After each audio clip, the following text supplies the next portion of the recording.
As we get older, life doesn't exactly get simpler, does it? Our days might be our own, but they fill up fast. Between managing our health, keeping up with family, and just trying to navigate this ever-changing world, it can feel like stress has become a constant, unwelcome roommate. But what if the answer wasn't some complicated new program or an expensive gadget? What if it was something we already have inside us? In this video, I'm putting a simple, ancient practice to the test. We're going to explore the power of mindfulness. I'll break down the gentle science of how it calms stress, and then I'm going to share the real, honest results after I tried it for just 1 week. Can a few minutes a day really move the needle? Let's find out together. Before we get to the experiment, let's have an honest chat about stress. Specifically, stress as we age. It's different now, isn't it? It's not always the loud, frantic stress of a demanding career or raising little kids. Sometimes, it's a quieter, more stubborn kind of pressure. It's the mental checklist of medications and appointments. It's the worry we have for our loved ones. Or maybe that pang of loneliness that can sneak into a quiet afternoon. It's the physical stress on a body that doesn't move quite like it used to. Or the chronic pain that's become part of the daily scenery. This kind of stress is sneaky. It can feel like a low-grade hum in the background of our lives. Something we're just supposed to get used to. It can mess with our sleep, leaving us tired and foggy. It can make small problems feel like unclimbable mountains. And slowly, it can chip away at our sense of peace. For many of us, being in this constant state of alert is just plain draining and can even lead to anxiety or depression. We're told that retirement is supposed to be the golden years, all rest and relaxation. But the reality is often a lot more complicated. We're juggling new financial situations, our social circles are changing, and we're confronting our own mortality. I'm not saying this to be gloomy, but to be real. Acknowledging this unique kind of stress is the first step to doing something about it. And that's what got me curious about mindfulness. I kept hearing about how it could reduce stress and bring a sense of well-being. But I was skeptical. Could something so simple really stand up to the very real pressures of modern life for seniors? That's the question I wanted to answer. So, what mindfulness really? The word is thrown around a lot, but the idea behind it is beautifully simple. Mindfulness is just the practice of paying attention to the present moment, on purpose, and without judging it. It's not about emptying your mind or stopping your thoughts. Good luck with that. It's about changing your relationship, your thoughts. Think of your mind as a busy train station. Your thoughts, worries, and plans are the trains, constantly arriving and departing. All day long, we have a habit of jumping on these trains. A thought about a bill arrives and we're on board, riding it straight to anxiety station. A memory of a past regret pulls in, and off we go on a trip to Sadnessville. We spend our day getting pulled from one destination to the next, and it is exhausting. Mindfulness is the act of stepping off the train and just standing on the platform. From the platform, you can still see the trains. You see the worry train, the to-do list train, even the happy memory train. You acknowledge them. You see them, but you don't have to get on. You just watch them come and go while you stay grounded in the present moment. That platform is your breath. It's the feeling of your feet on the floor. It's the sound of birds outside your window. Scientifically, what you're doing is pretty profound. When we're stressed, a part of our brain called the amygdala, our fight-or-flight alarm system, is working overtime. Mindfulness practice has been shown to help quiet down the amygdala. In other words, it helps turn down the volume on that alarm bell. At the same time, it helps strengthen the prefrontal cortex, the part of our brain that handles rational thinking and keeps our emotions in check. So I had my why, and now I needed a how. I decided to commit to a 1-week personal experiment. The goal was to keep it dead simple and accessible, because if it was complicated, I knew I wouldn't stick with it, and I certainly wouldn't recommend it. Here were my rules. First, just 10 minutes a day. That's it. Less time than it takes to watch the news or finish a cup of coffee. I wanted to see if you really need hours of silent retreat to feel a difference. Second, no special equipment. No fancy meditation cushions, no pricey apps, no designer yoga pants. My only tools were a comfortable chair and a quietish corner of my home. The idea that you have to sit cross-legged on the floor is a huge barrier for so many of us. So this experiment was done entirely from a chair to prove that these practices can be adapted for any body and any level of mobility. Third, I would use guided meditations. As a beginner, sitting in total silence felt a little intimidating. Guided meditations, which you can find for free all over the internet, offer a friendly voice to lead you through it. It's like having a gentle tour guide for your own mind. Finally, I'd keep a simple journal. At the start of the week, I rated my stress on a scale of 1 to 10. Then, after each session, I'd jot down a few sentences about how I felt, what I noticed, and any challenges that came up. This would be my data, my personal log of the journey from skeptic to, well, we'll see. The stage was set, 10 minutes a day for 7 days. Let's see if I could find a little more calm in the chaos. On day 1, I sat down in my favorite armchair by the window, feeling a mix of hope and serious doubt. I opened my journal and wrote, stress level, 8 out of 10. It had been a hectic morning of phone calls and sorting paperwork, and my shoulders were tight. My mind was buzzing. I found a 10-minute guided meditation for beginners online and put in my earbuds. The voice told me to close my eyes and focus on my breath. Easy enough, I thought. But within seconds, my mind was gone. Did I remember to move the laundry? What's for dinner? I need to call my daughter back. My brain was a pinball machine. The guide calmly said, when you notice your mind has wandered, just gently guide it back to your breath. I felt like I was herding cats. I'd get one breath in and poof, my focus was off again, chasing another worry. When the 10 minutes were up, I didn't feel serene. I felt frustrated. My journal entry for day 1 was brief. This was hard. My mind would not shut up, felt more antsy at the end than when I started. Day 2 wasn't much better. Same battle, same impatience. I kept peeking at the clock. 10 minutes felt like an hour. It felt like another chore on my to-do list, and one I wasn't doing very well. The temptation to just quit and get on with my day was huge. My journal read, still really difficult. Thoughts are everywhere. The guide said to notice sounds without judgment. I noticed the refrigerator humming and it just annoyed me. Am I doing this wrong? This initial struggle is so common. The mind resists slowing down. But I'd committed to a week, so I told myself I'd show up again tomorrow. On the morning of day 3, something shifted. It wasn't a lightning bolt from the sky, just a small, quiet change.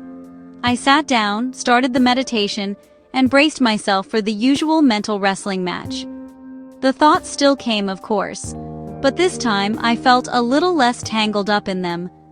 When the voice said to notice the thoughts and let them go, I pictured them as clouds drifting by.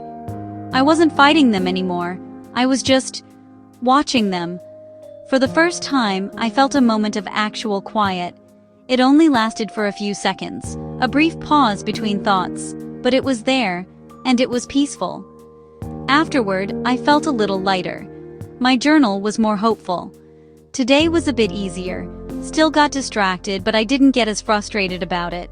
I was able to notice the feeling of my hands resting on my lap, felt a tiny bit calmer. Day 4 built on that small win. During my 10 minutes, I became aware of the warmth of the sun on my skin. I noticed the delicate pattern of the leaves on the tree outside. These were things that were always there, but my busy mind had never stopped long enough to really see them. Later that afternoon, I was stuck on the phone with a frustrating automated customer service menu. Normally, that would have sent my blood pressure soaring. I felt the usual irritation rising, but then something interesting happened. I instinctively took a deep breath, just like I'd been practicing. It didn't magically solve the problem, but it did put a pause on my anger. My journal that evening reflected this. Had a frustrating phone call today and actually remembered to breathe. It didn't make me happy, but it stopped me from getting overly angry. This might be more about managing reactions than getting rid of stress. It was a little light bulb moment. The goal isn't a life without problems, but a life where we can handle them with a little more grace. Day 5 was the day it all clicked. It was the moment I went from understanding the idea to its power. The mail arrived, and with it, a thick envelope from the insurance company. It was a bill I wasn't expecting, with a multi-page explanation that looked like it was written in another language. My heart immediately started pounding. I felt that hot wave of panic wash over me. My mind raced. The worry train had pulled into the station, and I was being dragged on board. I sat down at the kitchen table, papers everywhere, feeling defeated before I'd even started. My shoulders were up by my ears. My jaw was clenched. But then, something different happened. It was like that gentle voice from the guided meditations popped into my head and whispered, "Just breathe." It was almost automatic, a muscle memory I'd been quietly building. I put down the papers, closed my eyes, and took one deep, conscious breath. I focused on the air filling my lungs. And then I let it all out, slowly. I did it again. Inhale. Pause. Exhale. And a third time. I didn't try to solve the insurance problem. I didn't tell myself not to worry. All I did was focus on those 3 breaths. When I opened my eyes, the papers were still there. The problem hadn't vanished, but the panic had. The hot, overwhelming feeling in my chest was gone. My shoulders had dropped. My mind, which had been a chaotic storm a moment before, was clearer. I was able to look at the papers and think, okay, this is frustrating, but I can handle it. Step 1 is to read it. Step 2 is to make a call. I had untangled myself from the stress. That was the moment. It wasn't about finding some blissful Zen state. It was about finding one single moment of space in the middle of a real-life mess. It was discovering I had a tool to stop the anxiety spiral. Mindfulness didn't take the problem away, but it gave me back my power to choose my response. My journal entry that night was emphatic. It works. It really, truly works. By the time day 7 rolled around, my 10 minutes in the chair felt less like a chore and more like a gift, a small act of kindness for myself. The practice itself was becoming more familiar. The monkey mind was still there. I don't think it ever really leaves. But it was quieter. The thoughts felt more distant, less demanding. I found myself noticing little things throughout the day. The actual taste of my morning coffee. The feeling of a breeze during a short walk. It was as if the world had switched from standard definition to high definition. Life wasn't just a series of tasks to get through. It was a collection of small moments to be experienced. My focus felt sharper too. When I sat down to read or do a crossword puzzle, I was less easily distracted. This lines up with research suggesting that regular mindfulness practice can improve our attention. On this final day, there was no dramatic breakthrough like on day 5. Instead, it was a quiet feeling of things coming together. The practice wasn't just something for 10 minutes anymore. It was starting to become a part of how I all day. My final journal entry captured it. Sat for my 10 minutes this morning and it felt like coming home. Calm. I feel more settled in my own skin. I'm not cured of stress, but I feel like I have a shield now. Or maybe a better word is a shock absorber.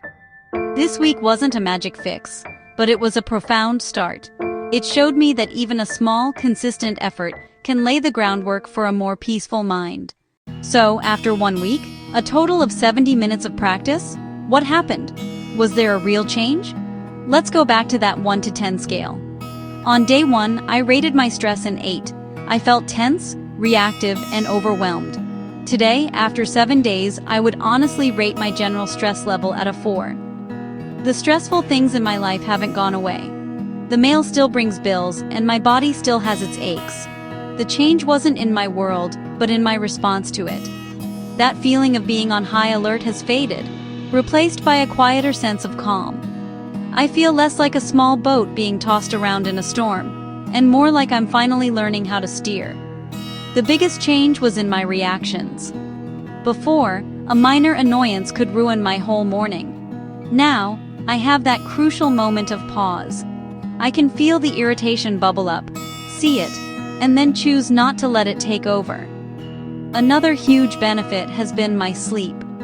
I noticed I've been falling asleep more easily and waking up feeling more rested. This makes perfect sense, as studies have repeatedly linked mindfulness to better sleep, which is so critical for our overall health. Ultimately, this experiment taught me that mindfulness isn't about getting rid of stress. That's impossible. It's about building resilience. It's about creating an inner refuge of calm that you can return to, no matter what's happening. It's a practice of being kinder to yourself. I started this one-week journey as a skeptic and ended it as a true believer. If this week has shown me anything, it's that we all hold the power to find calm within ourselves. You don't need hours a day or a silent mountain retreat. You just need a comfortable chair and the willingness to give yourself 10 minutes. It's a small investment of time that can pay you back with an incredible amount of peace, proving that it is never too late to cultivate a more mindful and joyful life. That was my experience, and I'm so glad I got to share it with you. Now I'm curious to hear from you. What's one source of stress in your life right now? And after watching this, would you be willing to try just a few minutes of mindfulness for yourself? Please share your thoughts in the comments below. I would genuinely love to read them. And of course, if you found this helpful, please consider liking this video and subscribing for more on living well as we age. Thanks so much for watching.